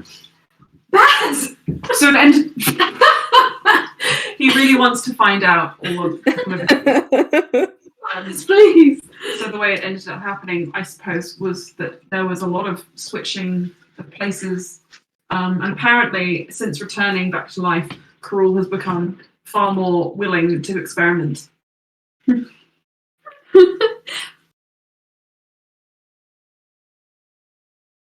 Surely there's nothing else you want to know. You look behind you and the Rand's just there. Actually, everybody who's in the room eating dinner, make me perception checks, please. Because I asked you if you wanted this to be a mental conversation, Cass, and you said no. So you didn't ask about the mental conversation, did you? I didn't know that. Well, do you know what's too late now? Sorry. Yeah, I think 19. it's just like, but I would say that outside of the room, I wouldn't say really loudly. But I would say that the first, like when she first heard you and she was a bit shocked for words, she'd be like, she was like, whoa, a little bit loudly. But the questions have all been like, because she's like lean in and been good. They've all been quite hard. Slea's was a natural 20. Natural 20 for 25. Nice. The thing that she clearly needed to hear. Wonderful. So you guys, your food starts to taste real gross as you hear all of this. I think yours already tasted bad. But yeah. Actually, Loran watches you eating and is like scrutinizing. Allstone looks up from his food. Suddenly, everyone's really interested in Cruel, Sarah's, and Jarrell's sex life. Some spoons and forks and clatter to the plates. You hear from Kev in the corner as he runs out of the room. He like literally careers out so fast. That'll teach you to talk about it. You say to yourself as no one else in the room was talking about it. He looks over at Sarah's cat. The door like they're not in the room. They're like it swings closed again. Yeah, he's looking over at the doors. He can hear you. Okay, Cass is gonna see Kev sort of run out, and she's just gonna like look at Sarazar and just be like, I'll speak with him. You didn't do anything wrong. You and Kev, were you and Kev anything? Pen pals. Pen pals, exactly. You it was a courtship, and yes. I was I was interested, but the thing is that I know if I start a relationship with Kev, I'm probably going to be in that relationship for the rest of my life.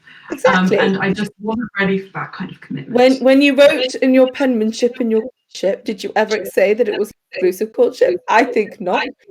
He said something the other day about how I expressed interest in his interests, and that apparently is an archaic symbol of courtship.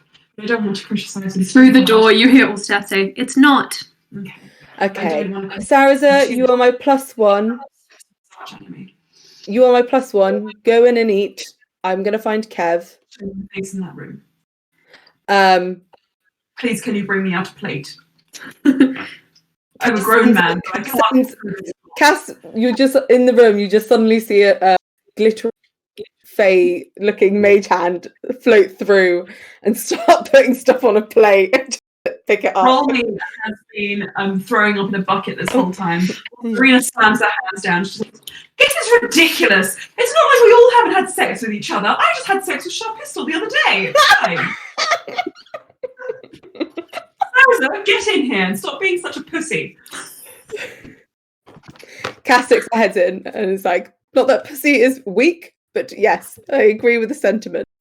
The hand stops piling food onto the plate and goes and grabs Saraza by the collar and starts pulling him in. Cass is going to go find Kev. Okay, so that's going to happen. Loran gets up and just says, "My children," I'm claiming yours too, Sneer, because I feel like you'll agree with me, "do not need to be around this." They're not. And Cass runs away. That's my child. No, also grabs the run around the waist, please. I have to go so that I can initiate a plot point that Slayer requested before the end of the game. Oh god. Okay. Slayer. Can I ask why I was looking at Ulster's food interestingly before he goes? Make an insight check. That is between two numbers. Okay, actually, you know what? Kev isn't the most... 30. Yeah, 30. Okay, so I didn't mean to cut you off, by the way. I can't control when I with a 30, the reason was because he was interested to see whether you would eat it or not. Considering what he knows about your food habits. So he doesn't know what you did in the last session. Ulster has a few bites. Cass, what did you Cass is going to come in because she'll go find Kev at a convenient time, because at the end of the day she's got limited time with her. 6 months time. So yeah, she's going to come in and she'll find Kev later. So both kids, she will allow them to be able to reach their plant mufflers, but they're an edible food that they can munch on. If they wanted to. Well, then, if this conversation is continuing, Loran will stand up, take one of them, at least from you, Serena, and Cass will look very sad. And he'll just say, "I am finished. Lost my appetite. You can find me in my mansion." No, you can't take Serena. Laura, you owe me. I'm claiming my debt. Hand me back the child. Fine, I'll go poke the cat. And he hands her back to you very, very, very reluctantly. Gives you a look, Ulster, as if to say, "Don't run away." And then Ulster started building little statues out of his food. Okay. And then freezing them. He walks away as if perhaps he would be alone looking at Slayer. So that if anybody would accept him looking at Slayer, you could perhaps have a conversation with him looking at you, Slayer. Right now, just so you're aware that we're on the same wavelength. Cass, you are in this room, eating dinner. Cool. Saraza has sat down with Ulster's entire family, Dural and Valis, Loran's entire family. Nice. Before Slia does whatever Slia wants to do, is Farinia and That's up to Selena, I Or suppose. is- Yeah, would or is- Fronia or is and Fronia- Chad with you, do you think? For dinner, probably. Slee, I was gonna say Slee was gonna give her like I mean, a kiss on Fronia the is head. shoveling food, like absolutely putting it all away. Okay. She has like a whole chicken on her plate, and she's just tearing into that. She's got like bread in one hand, she's making chicken sandwiches, and just like Nice. Cass smiles and sort of reaches into her pocket and passes something to Slia. It is made from, I'm gonna say, like, so you said it was the color, the black eyes. What stone did you say it was like? Because in my head I was thinking onyx, but I wasn't sure if that was what you said. The sclera of Kessa's eyes are like black. the whites of the eyes are black. Yes, yeah. So okay, so it's an onyx stone, and it's like laced through with like ribbons of sort of gold. And it is, when you look at it, it could kind of look like cogs. But then if you look at it in a different way, it looks like stars in a galaxy, but they're fitted together like cogs. So cool. I'm obsessed. And they do like turn a little bit, like they do sort of move a little bit as if they were cogs. But yeah, they're kind of both cogs and a little constellation. And it looks quite Constellation. delicate. Cogstellation. It's a cogstellation. Yeah, that's what it is. And it looks fairly delicate, but it's really actually quite solid. So because Cass is like, it needs to be able to withstand a little bit of, roughness. So it has the look of being very delicate, but it's actually very strong. And it's threaded with a gold chain. Also, I realized that like Kessa's color palette is literally like the non-binary flag, and I'm like, yes. Amazing. Love that. Yes. And she will sort of present it to Euslia and Farinia. This is for Cass. Slea's looking very emotionally moved.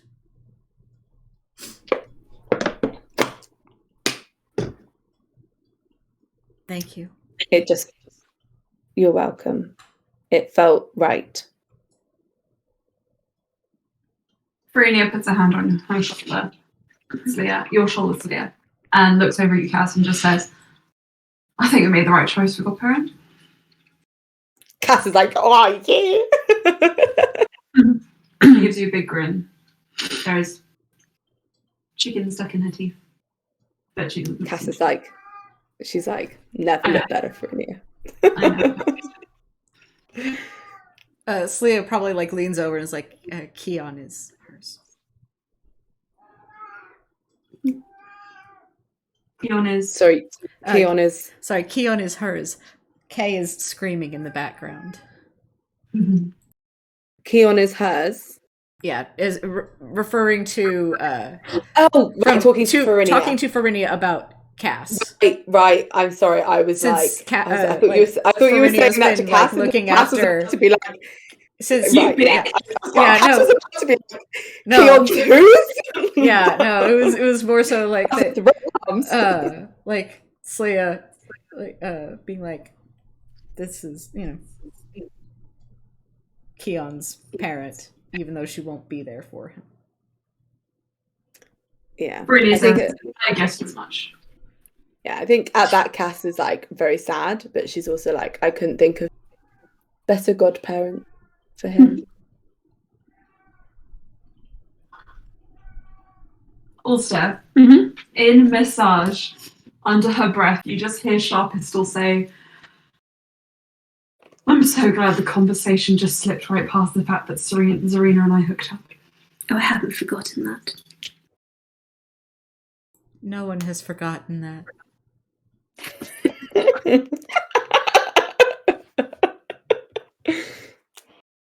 No, Lulu, I'm gonna go talk to your son. Can I go now? No, Robbie says. And he has somehow at some point in the meal slid over to your side of the table and is hugging you around the waist. Making up for lost time. For keeping people away from you. You do that very successfully. I know. Oh. Anyway, Also starts giggling. Slayer, you slip out of the room, and you instinctively head to where Gerald and Valis have been sleeping, and in there you find exchange. Sorry. And Loran is sitting in front of it, holding up a plate of dinner foods, and he's just like slowly like taunting Cat Coral with it, like. But like, you can't have the food, see, because you don't have a postal plan, and you can't get out of the cake. How dare you fuck my brother? It sounded like yeah. consensual thing to me, but I suppose that's up Wait, to brothers to handle themselves. What did you say, sorry, Slayer? I missed the first bit. Oh, it sounded like it was a consensual thing to me, but Are all of you missing the part where this is Karul? Malel. Excuse me a second. And he puts a blanket over the cat cage. You say, right, I'm going to put a little silence over there so that you can't hear us. But this is Karul Malel. You are aware. Yep, never forgot. And yet. He kind of goes a bit quiet. What brings you here to this part of the Ice Palace, which is now, I suppose, part of my property? My property portfolio. I was just going to... Well, speaking of your property and whatnot, I was going to ask if you still wanted me to look after your shop. I believe I'm due another, say... 9 months easily in debt to you. I haven't forgotten. Do you know how I charge interest? See, if I right? Find the person interesting, I'm more inclined to keep them around. Like Ulster, who is now married. Precisely. However, of course, whilst that is applicable to yourself,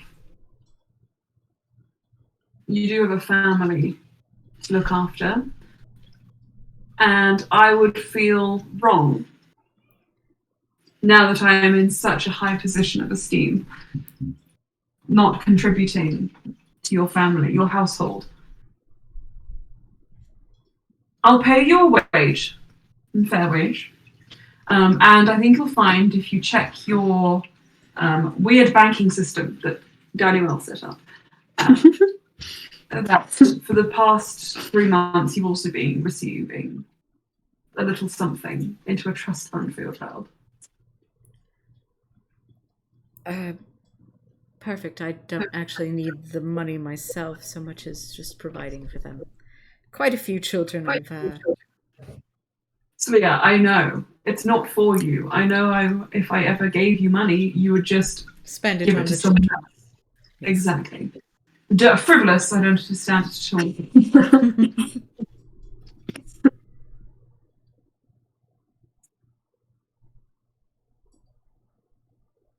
all. Are we all right?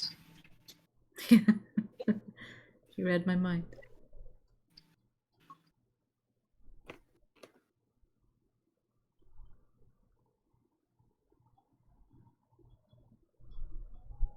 She kind of opens her arms for a hug. He'll give you a hug. Tentative at first, but if he hugs her, she gives him a very tight hug. Cute. He gives her a hug. I've missed you, you know. Mm-hmm.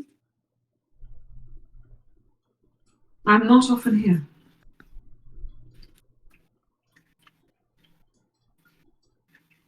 I find there are times I do not really recognise myself. And there are days where I like that, and there are days where I don't. So I, at the very least, can say that you are my friend, my ally, and if you ever need family, I will be that for you as well.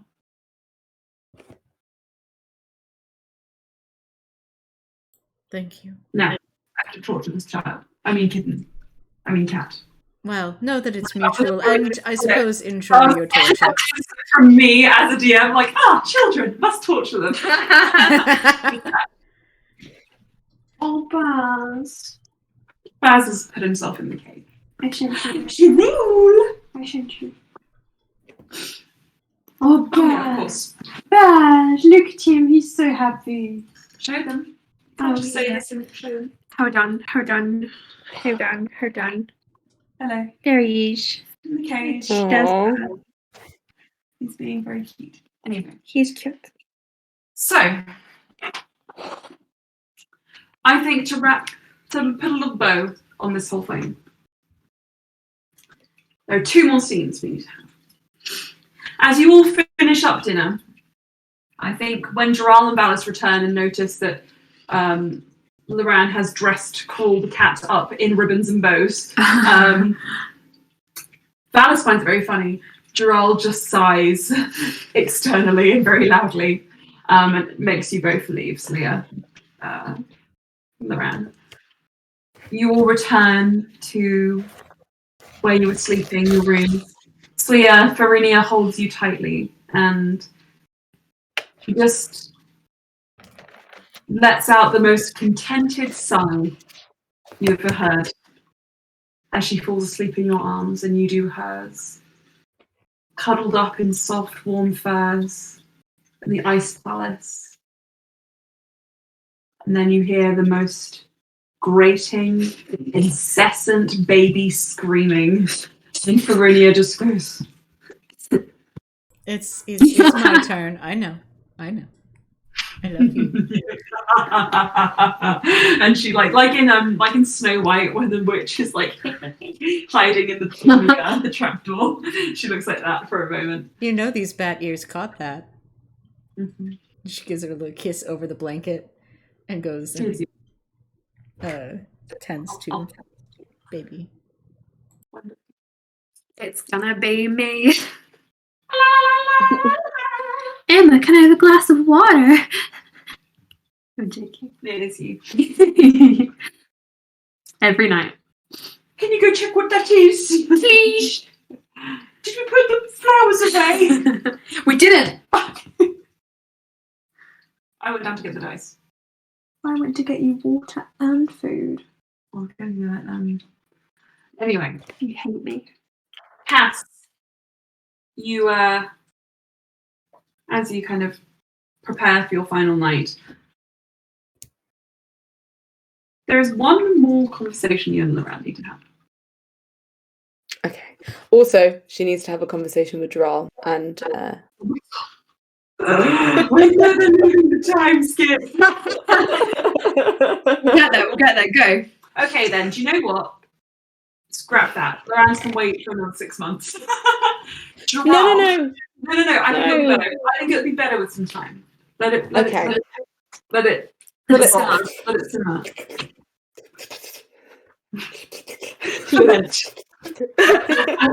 We'll get into that. You're like licking the plates from dinner, like, I can taste food. And then Geralt, kind of like before he goes back to settle in for bed, we'll just say, good night, Cass. before you and Valis go, Yes. I have a gift for Valis. Oh. Valis, who is sleepy from all the food. It's a emancipation document. What? I'm coming for all your children. I was like, can I just have a vision? Really runs away. I'm going to kidnap him. Carl is holding him because he's so sleepy. He's like got his arms around Drell's neck, and when you say you want to talk to him, Drell just turns around, and he's just like sucking his thumb, and like, what? So Cass sort of want a puts a present. hand on her waist and goes, Barry 2, come out. And suddenly there is a massive fucking snake in the room. Dad, put me down! Dad, put me down! And starts slapping Drell's back, and Drell's like, oh. Valis looks up at you and just says, is this for me? This is for you. His name, actually her name is Barry 2. Marina! Cass winces as she's like, Barry, but is like, I'm handing her. Oh, you just cut out. What was the last bit you said? You're handing her. Yeah. So at the end of the day, Valis can call her whatever she wants, whatever he wants. But yes, this I made a promise to you, and Barry 1 unfortunately died saving us all. Oh. But this is his brethren, and she will protect you. Okay, Cass is gonna like clap hands around Valis, and she's gonna like, Valis, he did the best thing he could, and he was amazing. The best No, done. no. Valis, the best thing he can do Why am I such a good child? was save us all. Without him, we would not have made it. Is that true? And it is. Barry was a hero. Barry was the biggest hero. / meat shield. She doesn't say Oh my that. God. Can we make a plaque to commemorate him? Of course. Can we carve it out of stone tomorrow? Actually, tomorrow I've already made plans with Kev, so maybe the day after tomorrow, Kev and I are going to bake fairy cakes, and then I'm going to see how fast he can run and throw them at him. Well, I'm not going to do that yet. unfortunately, I won't be here tomorrow, and I don't know Maybe when next I'm week. back. It could be a very long time, Alice. No. No. Next week. I can't pinky promise that, Valis. Then But- tomorrow, I'll tell Kev to suck it. Yeah, you tell Kev to suck it. Yeah, that is exactly right. You're so bullied. No, I think Cass I'll will sort of forgive him. pull out from like her pack a little bit of some rock, some crystals, in various shades of green. The green. Why are these and a rocks? little carv- They're made of moss. and a little carving knife, and she'll hand them to Valis, and she'll be like, "These are so you can carve some snakes." I don't know when I will. Carve some snakes. Not, You want me to not murder Barry. him? Huh? No. No. So out of the rock, you can Oh! carve a snake. Yes. Dexterity check. Okay, so Valis looks like he's about to stab his hand and trying to carve through this piece of rock, but you just hear as Jarrell is like, and it's like stops just right there on his palm. He looks at you, Cass, and he says, "Tomorrow you will teach him how to use this." Yes, though it might have to be first thing. I don't know when I won't be here anymore. You better be up early. Valis, you have permission bad, to actually, come and Valis, you have permission to come and wake me up before first light. Valis says, "Right, then I guess we're having a sleepover." Cass will look at Jarrell and be like, "Yes." Cass is like, "Child stolen." Might as well make the most of having Sarah in the castle. Cass is there like, she's gonna like put her fist out and is like, "Come on, Jarrell. Yeah. Bump it." He's been bumping a lot. Joke. Yeah. And then just before she's going to put Valis on the back of Barry 2/Barina. And before they slither off, she's gonna sort of pull up the sleeve on one of her arms and show Joral the tattoo of the little dagger in shadow.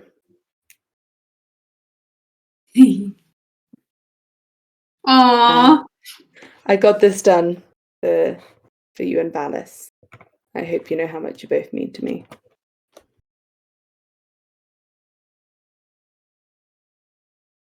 Okay.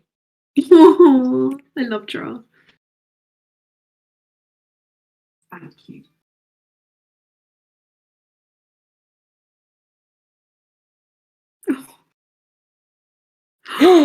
Cass is like, yes! I hope Carol lets you top him, Joral. Yeah, in Joral's ear, he'll just hear, do your worst for Sarasa. He deserves a bit of fun.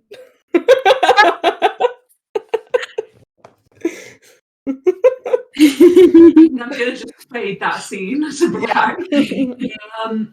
Now, before we wrap up, one last thing. Ulster, when you Bing bong. return to your massive bed, Yeah. in your massive quarters, the Yeah. tallest towers. He's not compensating for anything. He just really likes big things, like men. Sorry. Loran has come back, and where the window was, around its rim, around the curtains, you see he has started carving in multiple runes. And most of the evening he's just been like muttering to himself, going back to this, referring to his notes, and then like changing a few things, tweaking a couple of runes, that kind of thing. What are you doing? I am working On? on this. And he puts his hands down and takes a step back, pulls the curtains closed, and then in between the seam of the curtains, you just see a slight faint glow, and Loran just grins and says, I always wondered how Sorelleras did it. Moving without any tether. And then I realised that it was actually a lot more like a dread domain than a mansion. Okay. And so I combined the runes for the mansions. I pulled an essence of the magic that we felt in the dread domain, and I wove them together into this. And he pulls the curtains open again. And beyond the glass of the window, you now see, rather than your balcony looking out over the side, your home in the Feywild. Is it real? Indeed it is. You can go in. Interesting. But only you, and only I, and our blood. That's nice. That's really impressive. I know, I'm just really that good. You know. Not anyone else could do this. I think I just invented magic again. Ulster's been picking apart a scab on his hand. And he's just like, I would like to sleep. But I will explore that tomorrow. Also, what are you doing to your hand? It was just irritating a little bit.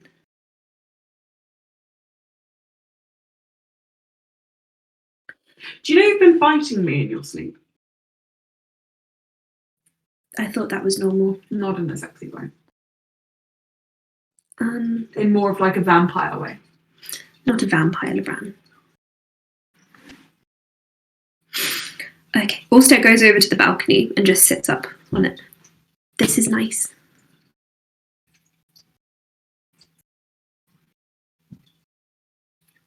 Are you okay? The answer is no, by the way.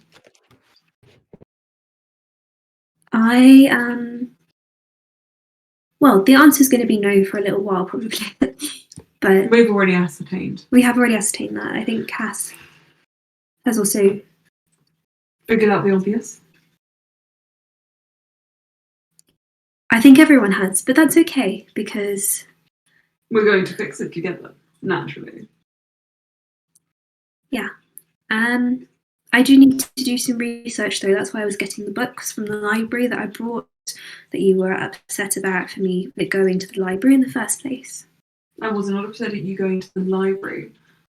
I was upset that you transformed into a creature, ran away without telling anyone or saying anyone or giving anyone warning. Just because everyone would have wanted to go with me.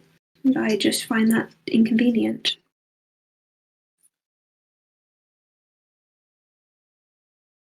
We'll work on that. Ulster, have you been drinking your own blood?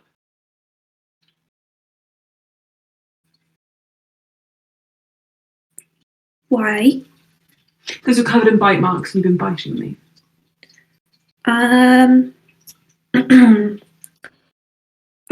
To be fair, it was her idea. And he points at Shu. Shu picks her head up from the bed and is like, Her idea. She started it.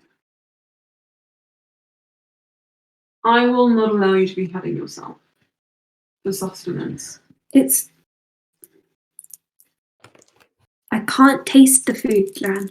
I know. It tastes awful. I know. Tastes like mush.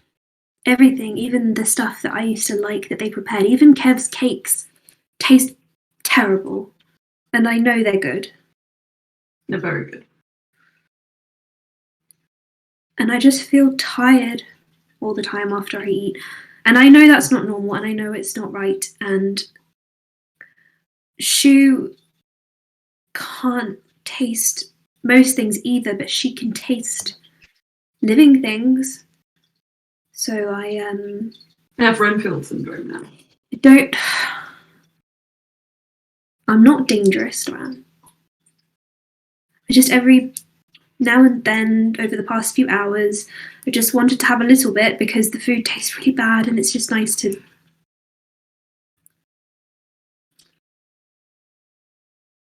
This is something we can solve together. If it's blood you need, I have plenty. And let's be honest, it'd probably make more sense to crystallize it into some sort of salt that you could sprinkle onto your food rather than just like having to eat lots of mush. See, when we think together. I didn't mention something. What's that? I've read my way through that library multiple times, including the necromancy books. And? There's nothing in there that matches what's happening to me. Ulster, I could have told you that. Have you seen that library? You are talking to someone who has been spoiled by libraries, arcane and otherwise, their whole life. Ulster, you're not going to be able to sort this out by yourself. Cass told you as much. I'm sure Sleer believes the same. And I do too. You have any hope of coming back to yourself, like you have to, then it's going to take time. And we are going to need to come up with contingencies. Just promise me you won't do anything ridiculously stupid. That seems rude. But then promise me you won't do anything out of character. If you have to. What's in character? Something along the lines of, well, I personally think that we should all sleep on beds of moss, and that the world is more important than my own life. Though my husband is very sexy and beautiful. I feel like this was an inaccurate portrayal. No, it's a caricature. But only you know yourself, and you're not acting like yourself. Surely you remember. I will do my best. Loran nods and just kind of pulls you close, and then sitting beside you, he looks down at his hand and sharpens one of his nails and just pricks his thumb. Ouch. Would you mind? Auster kind of resolutely holds himself still, and then he just flicks it onto his finger and puts it in his mouth. Yeah, I can taste that too. I can taste that too.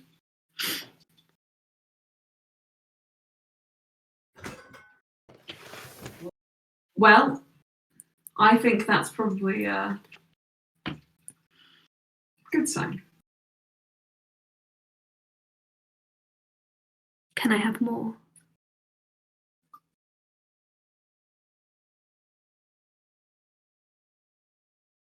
As much as you like. Fade to black. I think this is a good place to pause the session for today. We didn't get to the 6-month time skip. I have a feeling we might want to do one more. I'm sure you can get there. But I also maybe think that it might be a good idea for us to just determine some scenes that you think you want to do. If there's anything else that you want to have happened in this 3 months, just talk to me about it. And then we'll start on the 6 months next game. If there's not too much that you guys want to do, then we'll just sort of say it happened, that's in canon, but we'll go straight to 6 months. So, for example, Cass, you saying your goodbyes, that kind of thing. I'll assure you though, when saying your goodbyes, for you, 6 months is going to feel like not that long. Okay. And how am I? Yeah, I think Cass, when she says goodbye, just very quickly, if she has time, do a quick carving lesson with, and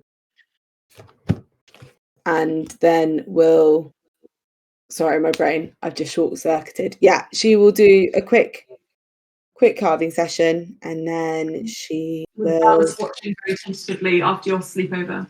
Yeah, and she will say goodbye to both Valis and Dural, and then she will go and find the rest of her family and give everyone a massive hug and look very sad about saying goodbye to the children, especially. Not that she doesn't all of you guys as well, but yeah. There'll be another one when you next see them.